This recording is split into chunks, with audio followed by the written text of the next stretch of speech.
And what is going on? Welcome to the podcast, fellas. What's going on? Let's start off this podcast by saying happy 21st anniversary to our battle buddy, our shipmate, Our brother, Matt Johnson. Yeah, our brother. our friend. Fuck him. Hero loves him. Hero loves him, but he doesn't. For having his, I think, 21st wedding anniversary tonight. So shout out to Becky and Matt. Y'all have a fun night. We'll try to hold it down without you. 21 years. Hey, so hey, what do you think? What do you think they're doing tonight, Al? Oh, you know, he's getting some of that slow head tonight. It's anniversary. You know, it's birthday, anniversary, special occasions. I'm hoping he's getting some of that goodness. Becky's gonna be licking Becky's butthole. Knowing Matt, he's gonna go to sleep early. That motherfucker sleeping right now. He probably drinking whiskey sleep right now. Soft ass dude. Go to sleep early. But we're back, y'all. We want to get that shout out. If you haven't noticed, our man Money Matt Johnson is not with us today because he's spending quality time with the loved one, with the wifey. Shouts out to Becky and Matt on 21 years of love and relationship. Hey, I'm pretty sure she didn't come in his fucking sea bag. I just want to be honest, okay? She was not issued to him. Hey, I'm checking out backstage here. I think we're gonna have to bring our guest on quick. I think he's getting ready to go on stage, so let's go ahead and bring him on. So without further ado, we want to welcome a comedian, Marine veteran, a friend of the show. We met him when the Friendly Fire comedy tour came to Houston. very fun. So yeah. Without further ado, Big Al Gonzales. Hey. Ladies, got a huge penis, ladies. Got a huge penis too. Hey, so is that Ron Jeremy or is that Big Al? Oh, come on now, guys. Yeah, just want to get it out. I'm not Ron Jeremy, that's for sure. Oh, okay. I was in a stall next to you. I think you might be distant cousins, bro. I was at the show, and somebody goes, "Is that Ron Jeremy?" And then I looked over the stall. I go, "Nope, that's not Ron Jeremy." It's like, you son of a. We got to watch our language here. Nobody ever told me. What? No, we're good. We're good. Just double checking. Fuck language. What? You missed my masturbation comment. What are you talking about? Like. So what's the thing with the real colorful shirt you're always wearing? You always seem to wear a certain one on stage, but I see you got a different one on tonight. Yeah, well, it's you know, the problem with being a big guy is they don't make nice shirts for big guys. It's always like some ugly, vibrant, colorful shirt. So I figure if I'm going to wear a colorful shirt, it might as well be a very specific one. So I just picked Hawaiian shirts. I've been doing this way before I did comedy. A lot of people always try to say, Fluffy does that. I go, yeah, that's because that's all they make for big guys. Right. I mean, Hawaiians are big people, so they're going to make big Hawaiian shirts. So Al, have you always been a big guy, or when did this start? I haven't always been a big guy. I mean, I've always been bigger than most of my friends, but me too. But I'm 6 foot tall, so I'm 6 foot, and currently I'm like 270. So I'm 6 foot 270, but I've always been 6 foot tall. I've always been bigger than everybody. I wrestled. I was in football. I played basketball. I was in the Marine Corps. So I was always in good shape, always, taking care of myself. So again, most of my friends were either short or skinny. So just naturally, everybody called me Big Al. So It wasn't a name I gave myself.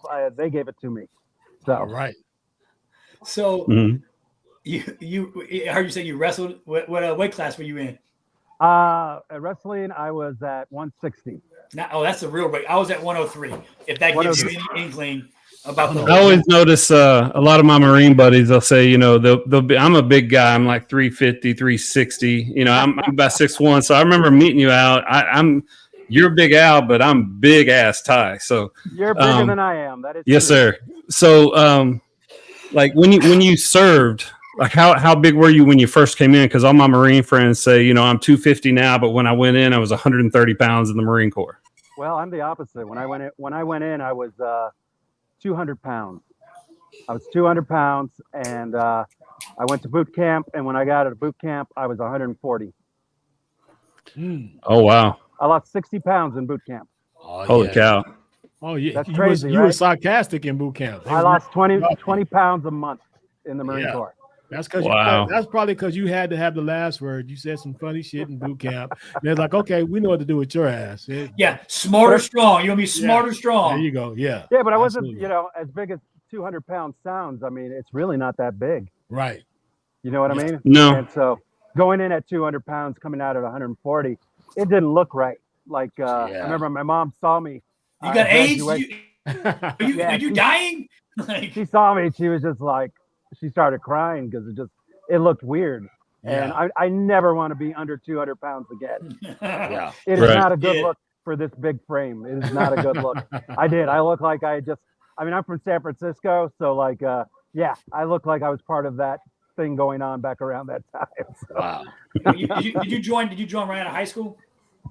I did a 1 year of college. So I went in in 93. Yep. So I did 1 year of college, and then I started another year, and then I was like, you know what? I'm done. This stuff is expensive. And I tell them, I joke. I was like, most people go, hey, I joined because I was patriotic. I wanted to go to war. I wanted to serve my country. I was like, I'm broke. I need money.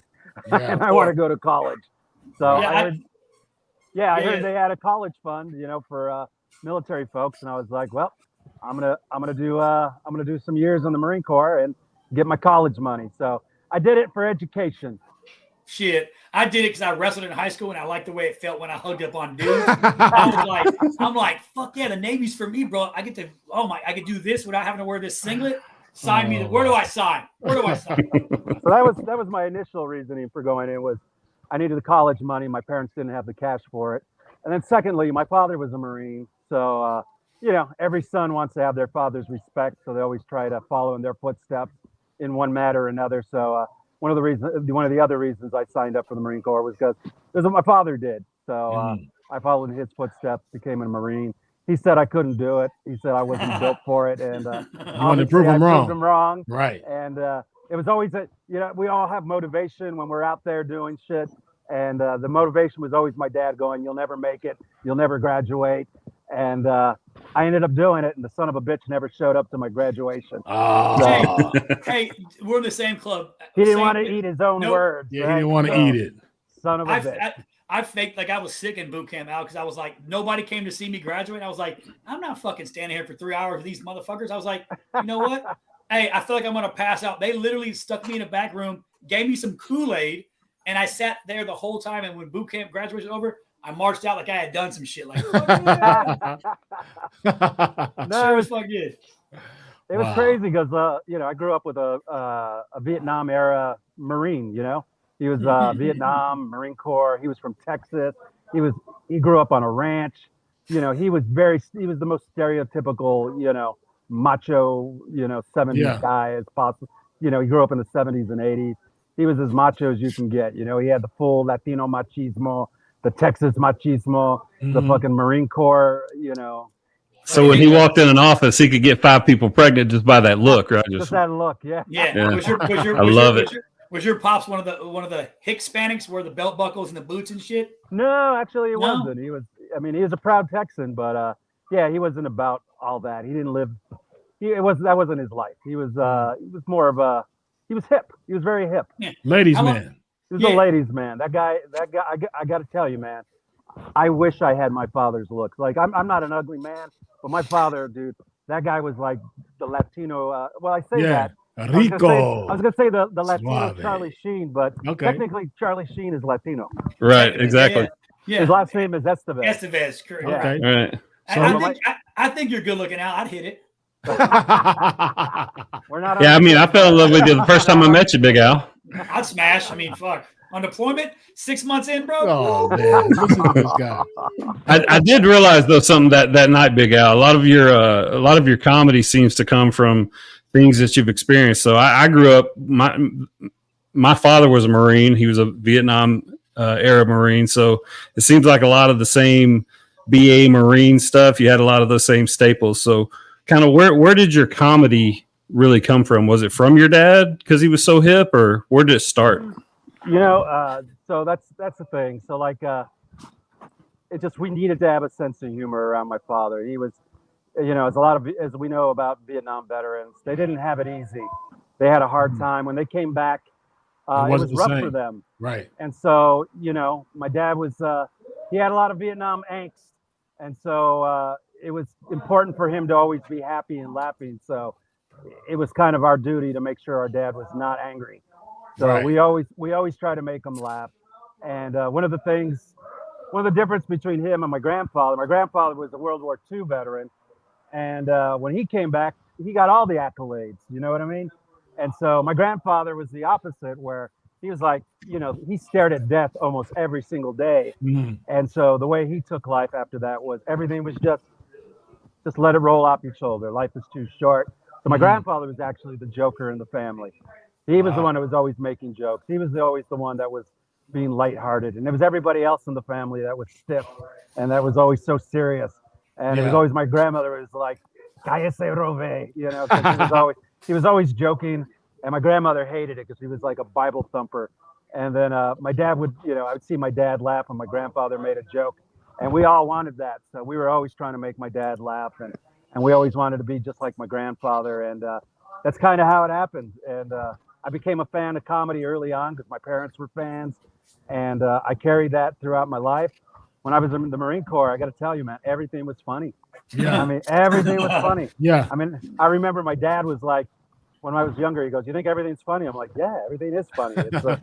It's ridiculous. Everything. My humor and everything." Yeah. Like, you'll never make it in the Marine Corps because it's not funny. And then I got there, and it was the same thing. What are you laughing about, Gonzales? I go, "Well, kind of. This is silly." How long were you in it, Big Al? How long did you serve? I signed up in '92, went in '93, and then I got out in '99. Oh, okay. So you got out. I got it. I came in 2000, so we were just right behind each other, right? Yeah, man. So I was in between. So I got in just at the butt end of the first Gulf, the Desert Storm, and then I got out right before 2001. Yeah. The towers. Where all did you serve? Where all you I served in the States. Yeah. We're at Pendleton. Were you a West Coast or East Coast guy? West Coast.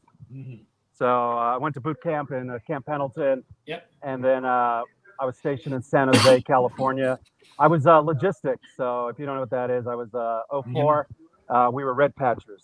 Yep. So one of the smallest units in the Marine Corps, and the only ones that are allowed to modify the uniform. So a lot of people don't know that. Marines aren't allowed to modify their uniform. Every Marine is the same. Mm-hmm. There's no difference like the other branches where they have special caps and covers and little ribbons and this and that. Marines all have the same uniform, but we were the only ones that were allowed to do it. And so on our cover, we had a red square right on our forehead, and then two red patches on the side of our knee, on the side of our knees. Yeah, I remember. Like, I don't know who thought that was smart to put a fucking target. Yeah. Shoot me here. Right on the vulnerable part of a soldier, right? Right. Because we were like literally, we're the first ones in. We're like literally the first ones in because we got to set up the beaches. We got to put up the MOMAT. We got to put up the flags. We get all the supplies. And the red patches are there so to identify that we're the ones in charge of supply, getting everything in distribution. So it's like when we come in, the enemy says, "Hey, look, man." They're very nice of them to put a target on themselves. When I came in, Al, they still had the red patches in 2000 because I was in the CB, so I was You guys, we worked. So it was, and I thought it was so cool. Like these guys get little red thing. How do I get some? And then years later, I earned my blood stripes in Iraq, so it was the worst experience of my fucking life. Had 42 Marines line me up and just kick me in my fucking legs and thighs. I didn't like those red patch bastards after that. Dude, I got to tell you, man. I mean, we had a rough job. People think, "Oh, okay, they're in the back," but you know what, dude? We had, shipping, receiving, distribution, supply, taking care of all of that. That is hard work, dude. Yeah, I was in supply. We did helo drops, helo pickups. We loaded all the birds. We did jump. We had parachuters. We did convoys. We loaded the trains, unloaded the trains, the ships. We did those big AT-AT looking things, that pick up the Connex boxes, put them in the ships. Like we did all of that. and we were constantly working. Like, dude, like Badass. there was no chill for us. So that shit wasn't funny. Like No, when you that absolutely shit wasn't funny. positively have to get a warrant. Yeah, it's like, it's like that Federal Express commercial. When you absolutely positively got to get a war started in 3 days or less, call us. First speech important. Yeah. So- did you oh, sorry, go ahead, Scott. No, go ahead, Al. Now, so after your service, what did you do as soon as when you got out? What was your first? Did you start doing comedy immediately, or did you kind of just had a couple jobs here and there and decided, fuck it, this is not for me? So first job I got was doing the first job I got was as I don't even know what I did. I worked for Carl's Jr. Yeah. Wow. There was a night. The California Hardee's, baby. Yeah, dude. I worked at Carl's Jr. because the problem was I was going to school. I was using my GI Bill, and I was going to school during the day, and I needed a job to support myself. So at night, I did the night shift at Carl's Jr. And we used to have to wear a cover, and I was so tired of wearing a cover, as part of my uniform in the Marine Corps, that it was just like it pissed me off, and I didn't want to wear one. And they're like, "Why don't you wear one?" I got no hair. Because I was in the reserves at that point, and I was like, I don't want to wear the hat, and they just kept getting mad at me. I said, you know what? I'm quitting. I quit over a hat. Wow. Hell yeah. I didn't want to wear the hat. That takes cojones, bro. That's yeah. Hey. I told them straight up. I said, I will wear. Like, it wasn't my job performance. It was just because I didn't want to wear the hat. Yeah. I was done, dude. I was done wearing covers. It's like unless it's for when I'm, in uniform, standing in the ranks. I'm not wearing a hat. So it's like, I'm growing my hair out and I'm going to let it be. And so I didn't want to wear a hat, and because I got an odd shaped head. I got an oval head. Yeah. I've got hair envy. I'm sure Ty does. Yeah. I have a head that looks like I should be on Easter Island.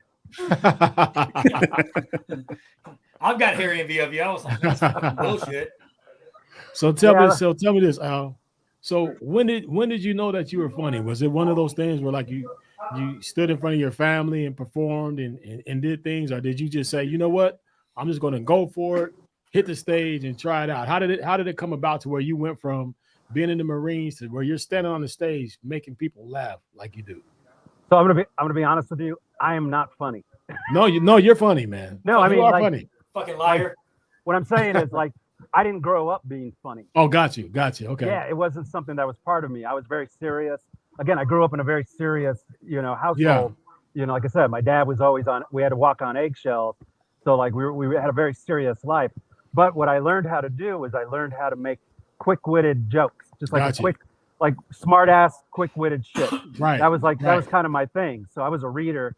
So I always said something quick-witted and smart-ass. And so that was kind of my thing. And even in boot camp and in the Marine Corps, I always had something smart ass to say. And so I didn't earn a lot of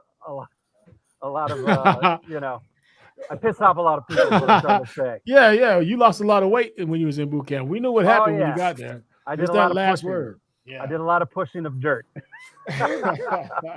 But man, it was just like, for me, I always liked getting the last word, and it was fun to me.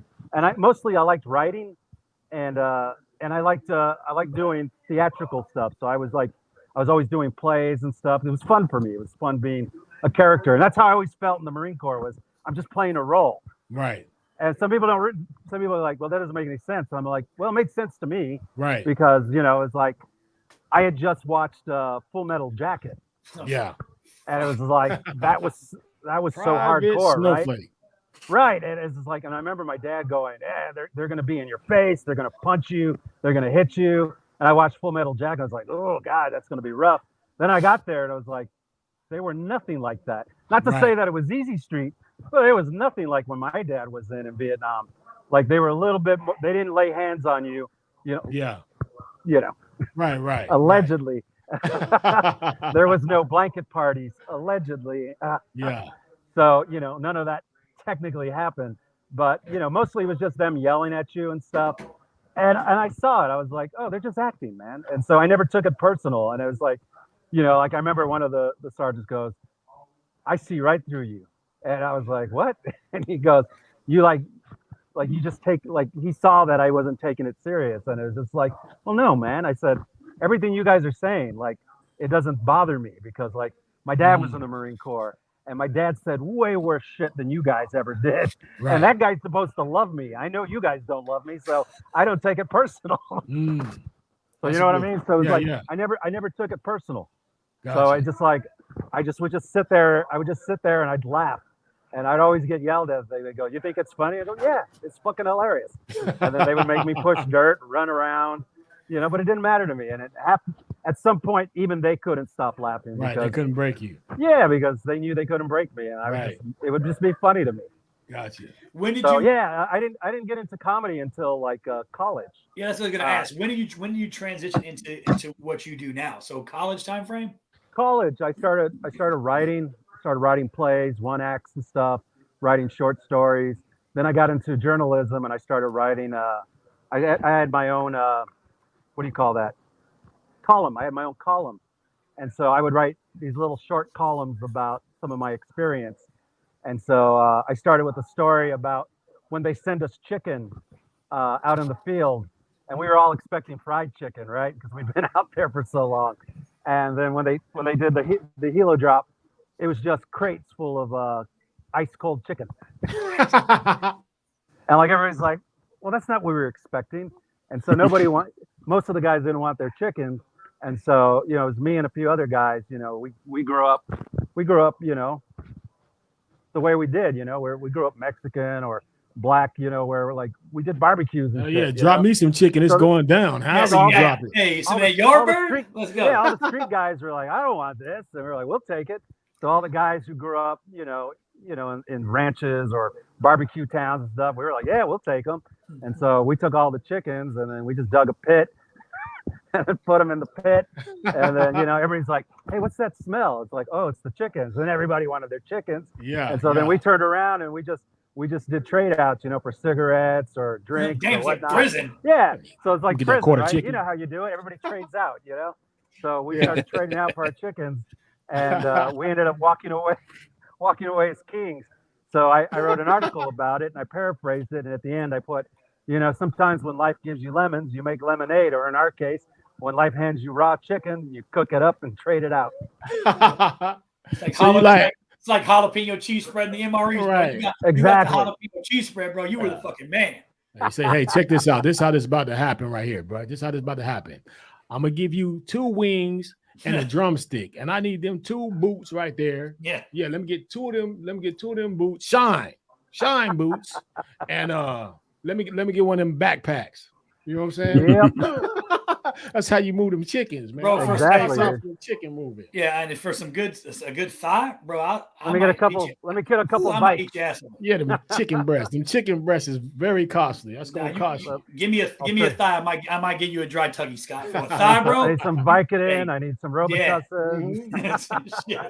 Hey, Big Al, I got a question for you. Yeah, what's up? So, not to get too deep or like philosophical or anything, but you said you were a writer. I could peg that about you. Do you find that a lot of your comedy comes from a lot of the life experiences, serious and life experiences that you've gone through? Do you feel that makes you a better comic? Yeah, dude. I mean, the one thing about me is I started late. I started comedy late. Most guys start when they're in their teens and their early 20s. And I was in the military and I was going to college in those years. So I didn't start comedy until I was like 28. Right. So yeah, I mean, it was like 28 or 30. I can't remember, something like that. But I started late. I loved comedy. I would go to comedy clubs. My buddy wanted to be a comic, and I used to go with him to the clubs, and we used to meet all the comics and hang out. We became friends with a lot of people, and then I remember 9/11 happened, and I was working downtown San Francisco, and I remember driving to work. I didn't know it had happened. I was running late, and I got in my car, and I was driving to San Francisco, and I realized I got to Oakland, which is across the bridge from San Francisco, and I was like, shit, man, I got here quick. And I started looking around. I was like, where is everybody? There's nobody on the road. Then I started looking around. I'm just like, what's going on? Like, people are in their cars. They're crying. Their faces are white. People looked all freaked out. And for a brief second, I'm like, okay, well, wait a second. What day is today? And I'm like, well, it's not Monday. It was Tuesday. I remember specifically it was Tuesday. And I was like, well, it's Tuesday, so it's not a holiday. I was like, this is bizarre. And I'm like, the first thing I swear to God, the first thing that went through my mind was, we got invaded by aliens. Like, just total Independence Day moment. I'm just like, we got invaded by aliens. It happened finally, right? And then I turned on my radio, and it was on Howard Stern, and Howard Stern's talking about the towers. I'm like, what is he talking about, right? And because it was Howard Stern, I didn't believe him. So I turned it to NPR, and I was like, oh, crap, this is real. And then NPR was boring, so I went back to Howard Stern, and that was like real. And I was listening to him describe it and talk about it. People were calling in.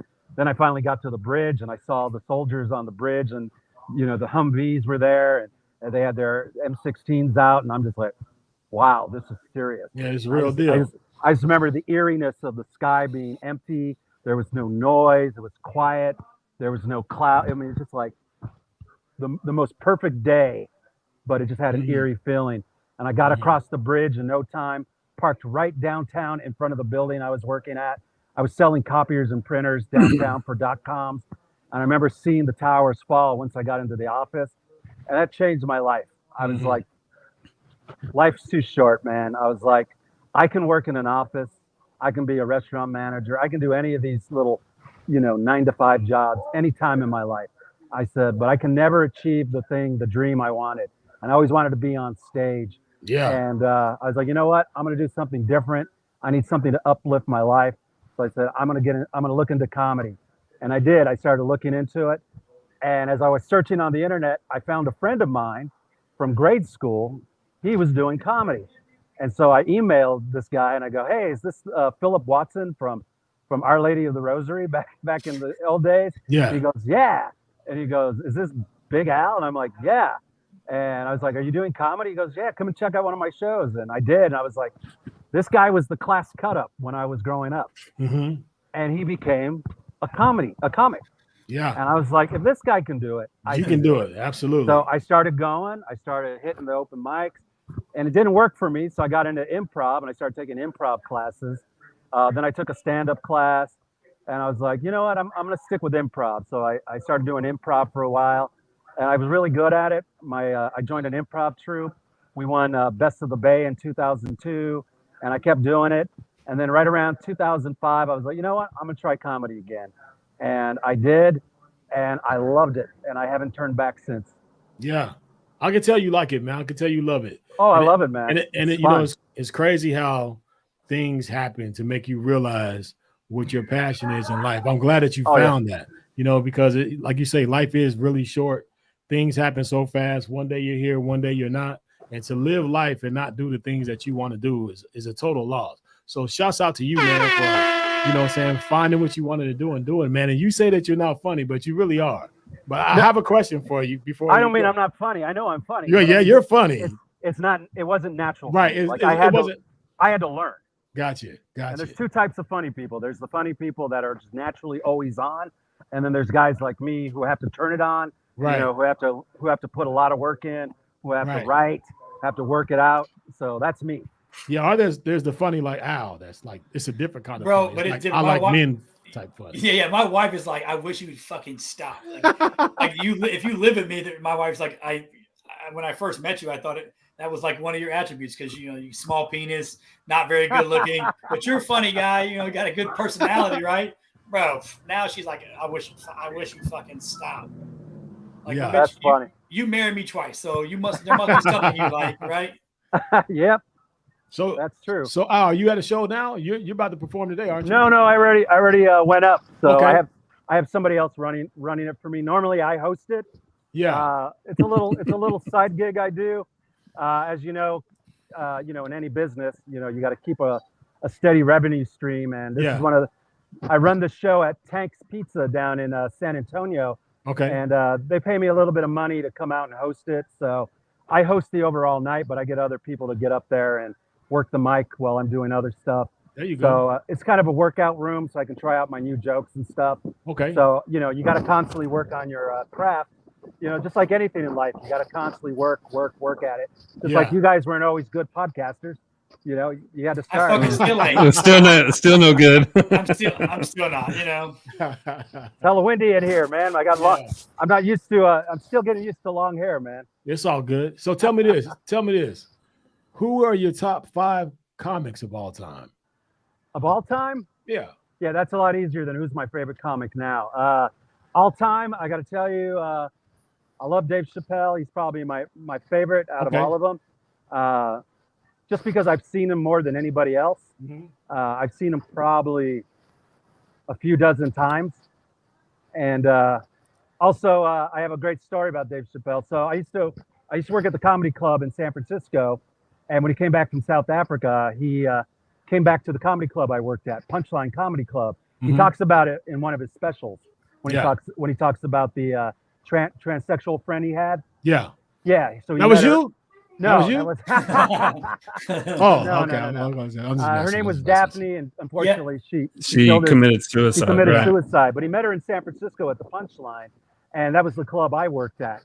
And so I worked the door, and I was there at every show that he did when he came back. And so I saw him work out bits that ended up in his special, 10, 15 years later. And it was like a masterclass in stand-up to watch how he did things and see how he how he took a joke and took it from here to there, Right. And dude, it was amazing. And I got to talk to him, on multiple occasions. And I remember when I moved to LA years later, and I was at the Comedy Store, and he was doing a private show in the belly room, which is a small room. It's about 100 people you can fit in there. And I was sitting up front, and he was like, I need a cigarette.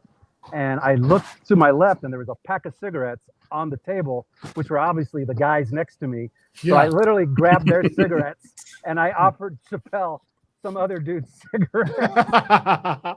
Did he take it? Yeah, he took it. He's like, wow. Hey, he's like, thank you, man. And, and then he paused, and he looked at him, and he goes, hey, I know you. And I was like, yeah. And he goes, where do I know you from? I said, San Francisco. He goes, San Francisco. I said, yeah, the Punchline. He goes, oh, yeah. He said, well, you a comic? I go, no, I worked there. I worked at the door. And he goes, oh, yeah. And so we started talking. And he goes, sorry, folks. He goes, it's an old friend of mine, somebody I know from San Francisco. Oh, yeah, that's cool. Right? So he paused, and he goes, what was your name again? I said, Big Al. He goes, well, cool, Big Al. He's just like, what you doing out here? I'm like, I'm doing stand-up. And he goes, stand-up? And he goes, I didn't know you were a stand-up comic. I go, I know, Dave. We never talked about that. And he's like, fair enough. That's a good one. And he's like, how's it going? And I'm going, Dave, it's LA. You know how it is. And yeah. He goes, fair enough. And he goes, well, I'd love to catch up with you. He says, but as you can see, I'm doing a show. Yeah. So that's goes, awesome, man. I got to get back to my audience. And he looks at the audience, and he goes, hey, guys, if you ever see Big Al out there, go pop in and watch him. He's a funny guy, real nice guy. And he goes, go check him out. And he goes, all right, Big Al, I got to get back to my show. And DJ, you got to hit him with one for that one. It was great, man. That's an amazing story. Major one. That's major, man. It was a good time, man. I was just like, I couldn't believe that. Yeah. He gave me the time of day, and he remembered. Right. So, I would have gotten around to asking you about this. I wanted to ask you questions like that because I know you were on tour with Mr. Trevino. Yeah. I know the I Speak Wife thing. That shit's hilarious. Very funny.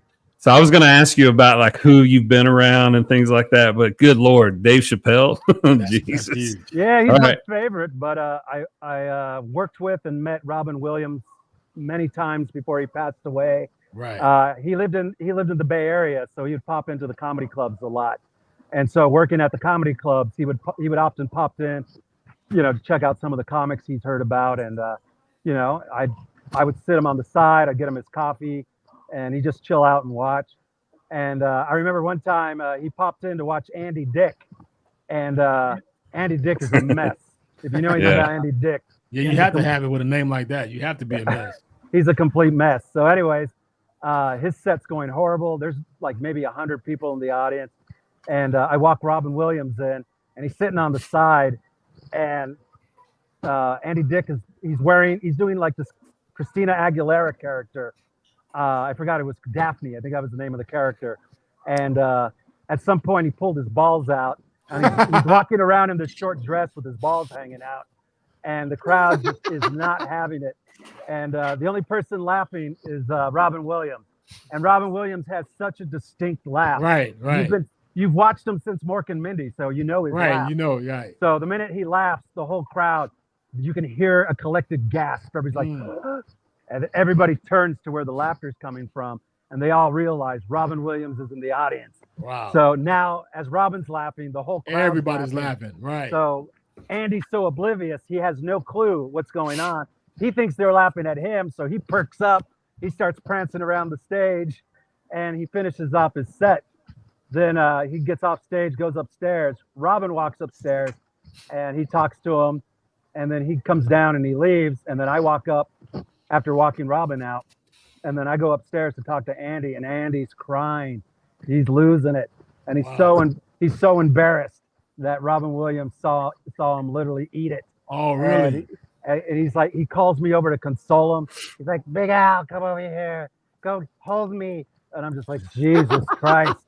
So I have to come up to Andy, and he literally throws his arms around my shoulder, and he puts his face in my shoulder, and he's just crying, and I'm just like, and I'm having to pat him on the back, and I'm just like, it's gonna be okay, Andy. He goes, am I funny? I'm like, you're funny, Andy. You're hilarious. Everybody loves you. And he goes, tell me I'm funny, and I'm just like, oh, you're funny. So very fun, interesting moments like that. Yeah. Tell me I'm pretty. The moment. Yeah. Tell me I'm pretty, Big Al. And that's I can actually see Andy Dick doing that. That's crazy. Totally. So yeah. Yeah, I was in LA one time, Big Al, and I met not Robin Williams. I met Rod Stewart, and he shot me a fucking bird. Like that was my whole interaction in LA. I'm like, oh, you're Rod Stewart. He was like, fuck you. I was like, thank you, Rod. Yeah. That's funny, but yeah, I mean that's the great thing is we get to work with a lot of amazing people, and we get to, hobnob with a lot of amazing people. Like, yeah, I've worked with Kevin Pollak. I worked with God rest his soul, Charlie Murphy. I've worked with Pops Witherspoon. I've worked with you name it. I've worked with them. It's like Kevin Pollak was one of my most favorite comedians when I was a teenager. He was great, and I loved him in The Usual Suspects. So, do you do voices as well, or who, me? Yeah, is that part of your act at all? Voices? I'm not really I'm not sorry, guys. I'm looking around because I'm over here at the venue. There's a lot of people walking around and stuff. So I got a situational awareness. Yeah, situational awareness. Right. Yeah. I'm on the east side of town. If you know right. So, if you get mugged live on this podcast, holy shit, bro. That'll be funny. That'll be history. So yeah. So short story.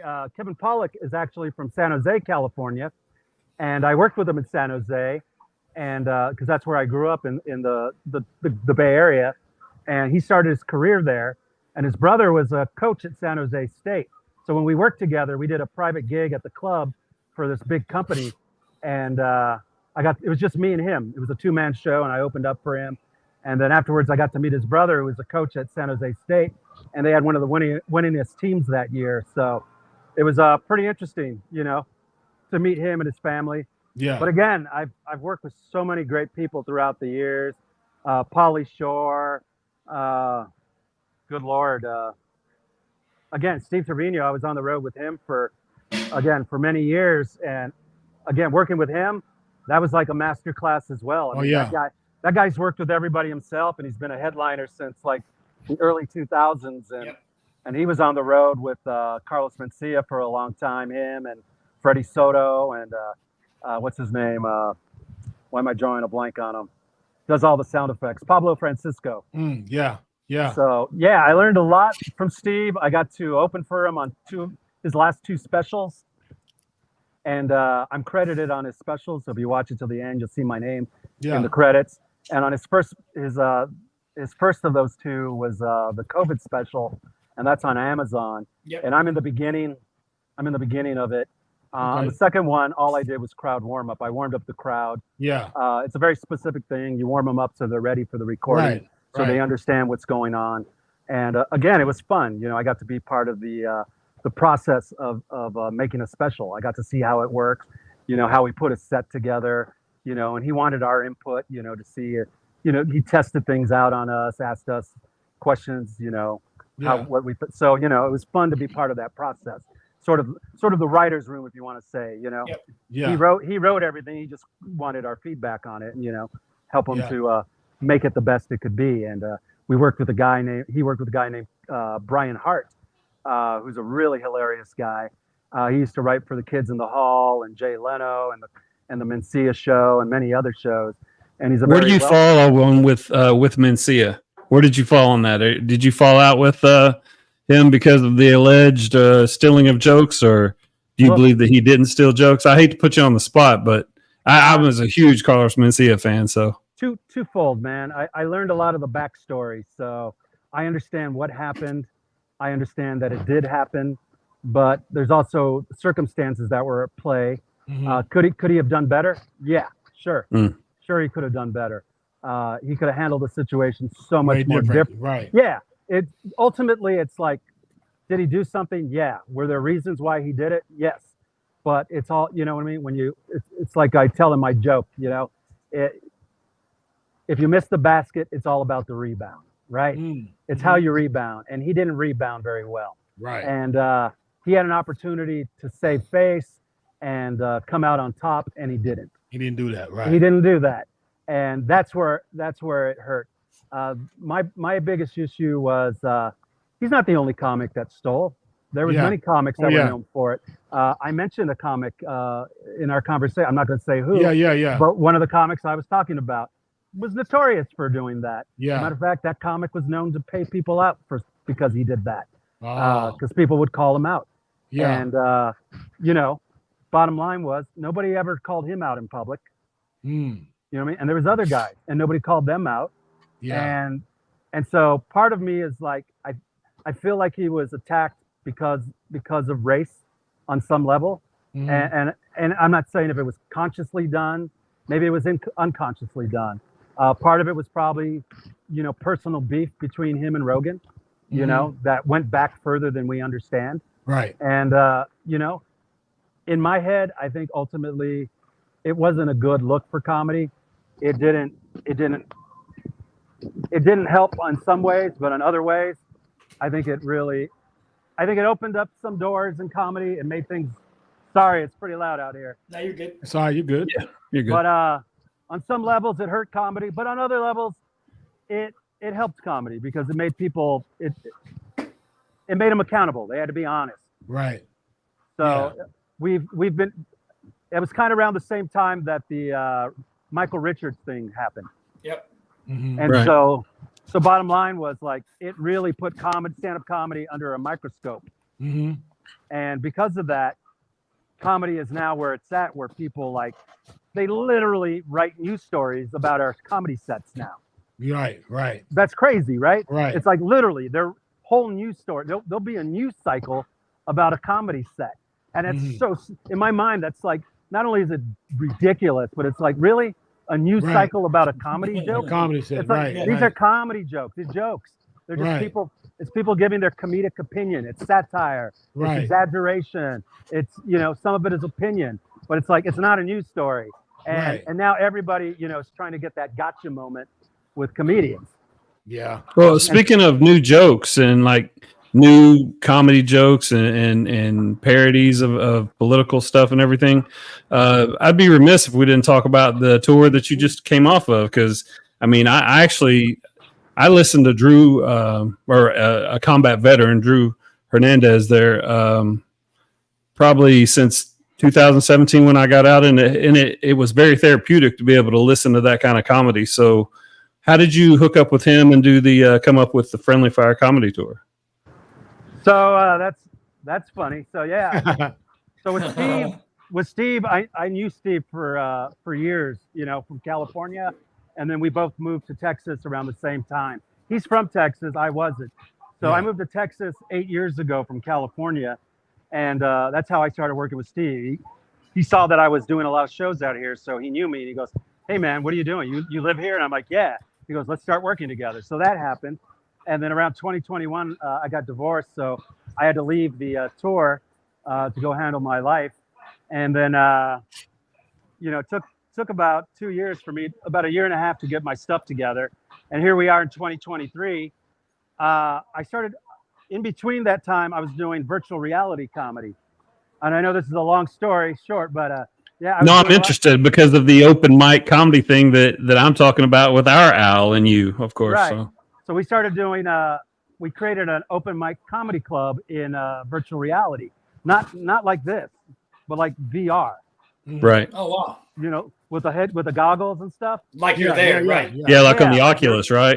Right. Immersive virtual reality. Right. So we created a club in there, and dude, it took off.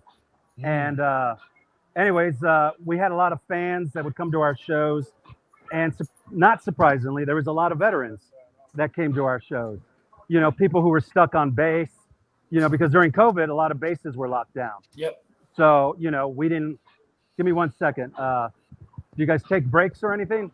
Yeah, actually, come on back. We'll pay the bills real quick, and right. when I see you back on screen. Let me finish this in after this break. All right. Yeah, thanks. All right, no problem. Appreciate you, Big Al. Key to go to commercial. Yeah. Hey, that's so cool, man. I'm sorry I let us get by there, but the conversation was just so good. I love hearing about the fact that he's a veteran, the fact that, you know, a Marine veteran, like an actual somebody that deployed or somebody that served for an amount of time. Right. You know, I love that, and just the interaction that we've had with them and the support of it's just cool to see. I love it. So, absolutely. But anyway, let me pull these up real quick. All right.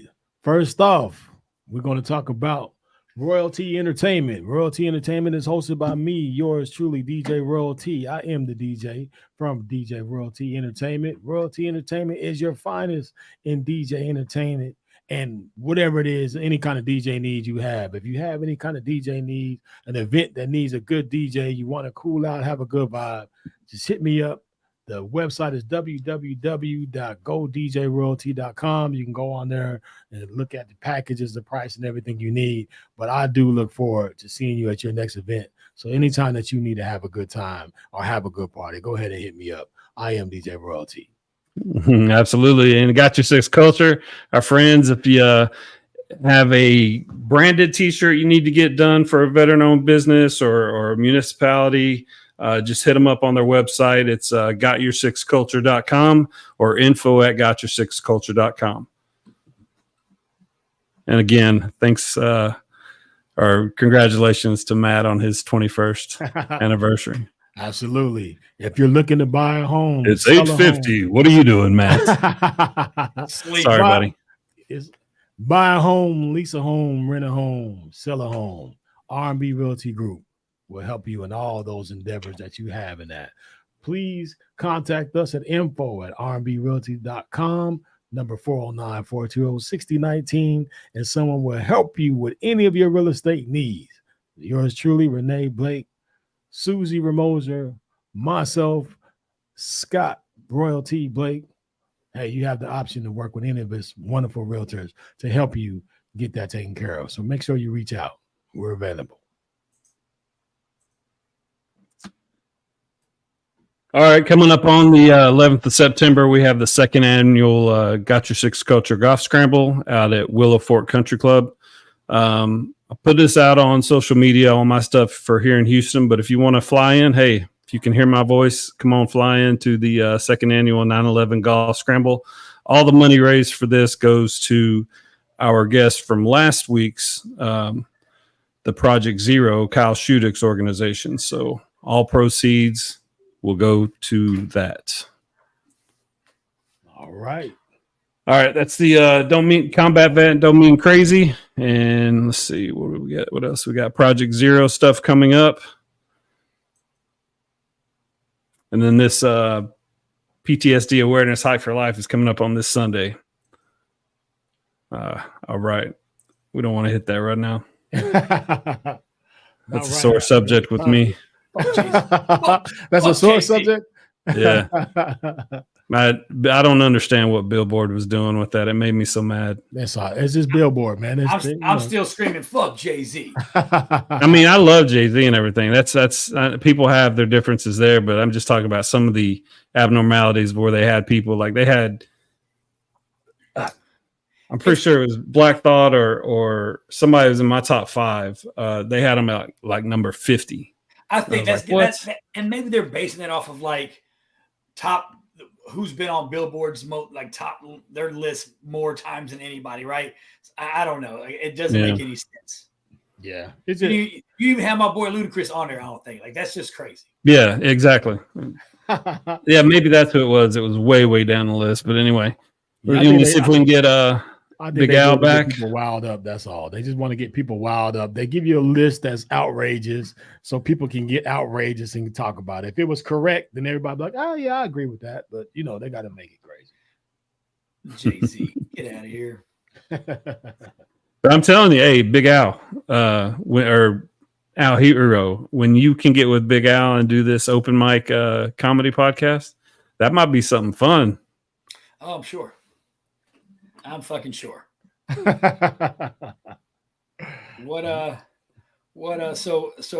while we're waiting on Big Al, I just want to bash Matt Johnson a little bit longer. Like, what kind of dude can't take 1 hour out of his married life on an anniversary? That shit's important. Since when? Since when? I've got 2 anniversary dates. All right, I think Big Al's ready to come on back on. All right, now we're going to welcome our guest back, Big Al Gonzales. Hey, as long as you guys can still see me. Yeah. You know what? Earlier I was about to say, hey man, I could see the dawn was coming in on you, the sun was going down on you as you were talking. And it was very romantic. I was getting excited. Yeah. It was that's sexy. It was a very romantic moment we shared with you live on air. Like the sun just trickled down. I like to set the mood. Right. Just glistening off your beautiful, luscious locks, just so elegantly. I like to have like a nice exotic setting. All right, so tell me, you're about to get into the friendly fire. Yeah, so we did virtual reality comedy, and that it's called Failed to Render, and we do these shows in virtual reality. Anyways, we've been doing it for a while, and we've got a nice strong fan base, and a good portion of our fan base are military, former military, veterans and such. And I actually, after I got divorced, I met somebody who was in the military at the time, and she was stationed in Virginia, and they were on lockdown. So like, her coming to our shows was like her lifesaver. She was able to engage with us and hang out virtually, and we became friends. And then after I got divorced, we dated for a little bit, and I started to realize what an impact we had, comics to the military community. And one of our other guests was this guy named Jason, who was stationed in Colorado, and he would come to our shows, and he would sit up front in the virtual reality club. And one day, he'd been following us for a while, and I recently actually met him. He came out, and he went with me to Dallas, and he came to one of my shows that I headlined. And then I met up with him in El Paso, and I hung out in that area. And he went to another show I headlined. So we got to know each other, and a real good dude, also Marine. And then one day he tagged me on a post from Drew, a combat veteran. So he made a post in the Texas comedy page looking for comics out here that were veterans. And I didn't see it. My buddy Jason, who's a fan of our virtual reality show, he tagged me on it. And I was in Austin doing the Mothership, Rogan's Club. And I saw it, and I was like, oh, crap. So I looked it up, and I emailed Drew, and then he contacted me literally the same day. And we started talking, and I didn't know who he was. I didn't know any of his videos. I was not familiar with it. And so it was like, to me, he was just some strange dude who wanted to do a comedy tour. And he told me his story and everything. I was like, wow, this is very ambitious for a guy who's only been doing stand-up for a short time. Mm-hmm. And, it's like, he sounds sincere. And you look, if it works out, it'll be fun. If it doesn't work out, well, so what? So I took a chance on him, and he took a chance on me and Raul. And he put us on the show, and we met him for the first time in El Paso, and the show sold out. We had 350 people out there.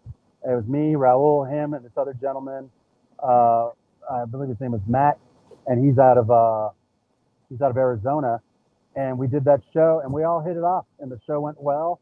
I gave him a pep talk. I walked him through it, and his set went very well. And we were all pleasantly shocked.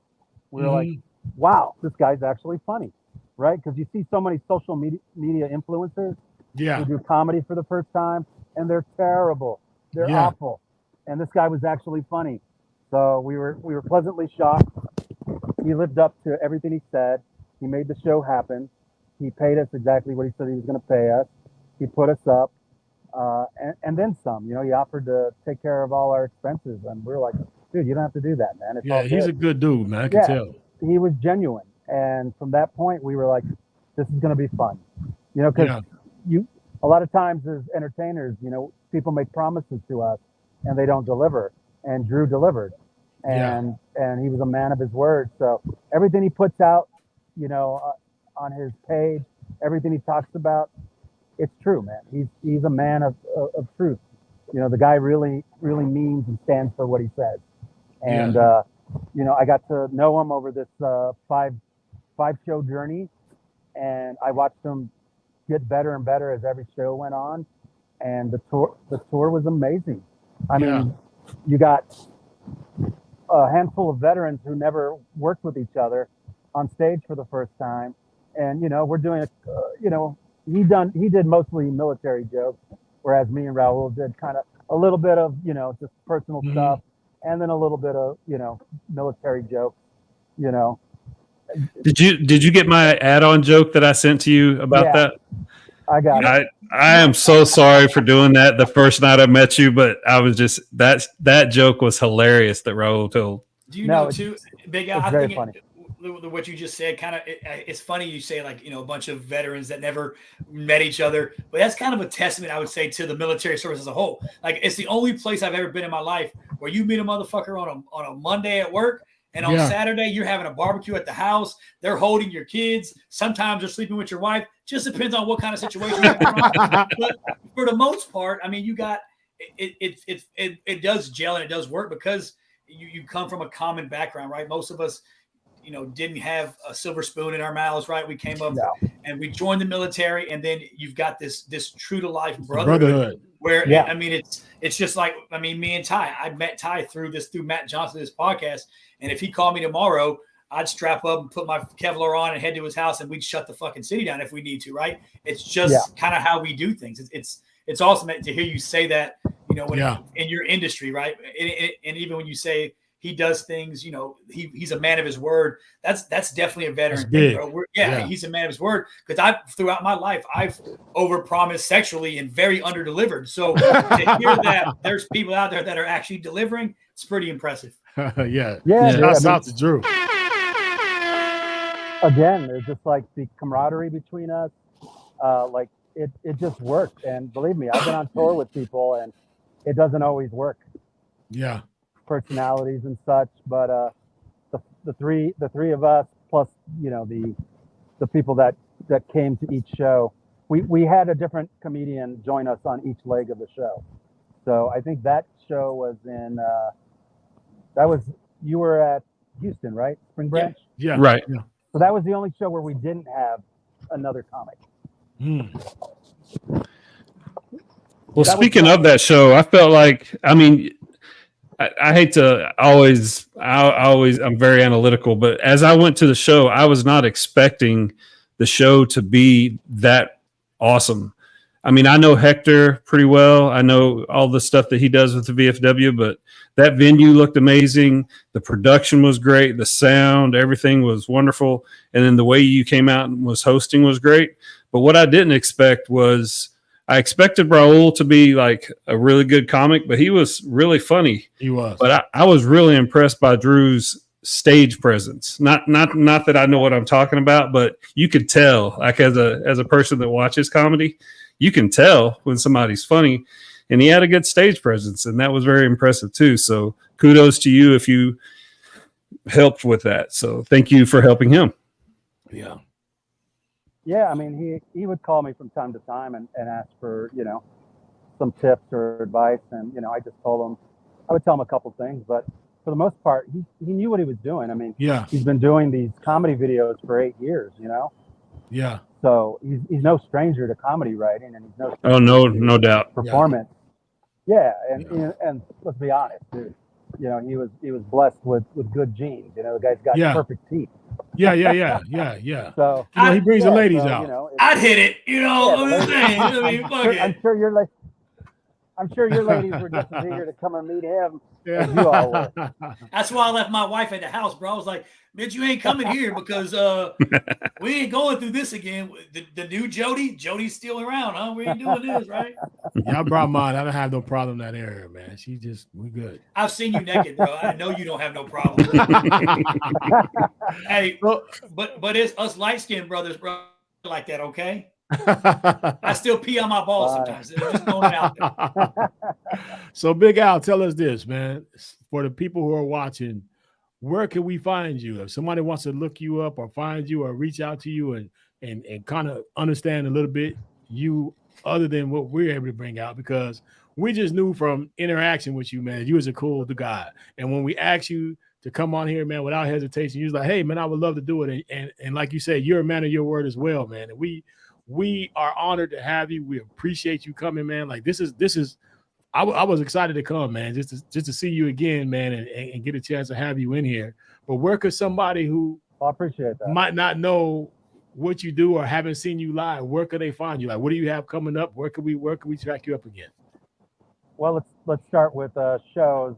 This Saturday, I'm going to be headlining in Kerrville, which is just north of San Antonio.